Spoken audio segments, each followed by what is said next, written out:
going to show you how to delete apps on macOS after updating your system. So basically, as you can see, I have macOS Ventura, and the interface of deleting the apps has changed for a little. So now I will show you the way how you can do this on your computer after updating your system.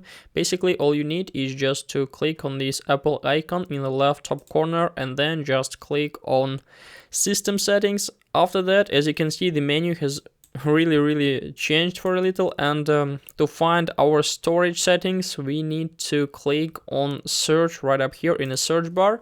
So after that, just input the storage.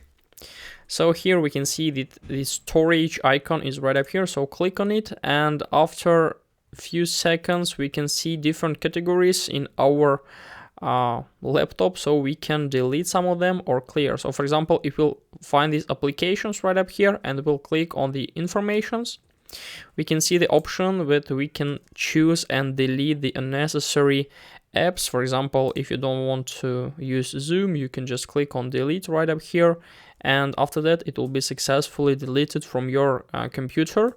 Moreover, I want to show you the way how you can delete different documents. For example, here you can do the same way, just clicking on information and then just find them right up in these folders. So basically, sometimes it could be really helpful because sometimes documents take a lot of space on our computer. So this is the way basically how you can delete apps and other stuff from your computer. I hope, guys, this tutorial was helpful for you. If it is, please like this video and watch my other tutorials about macOS. Goodbye.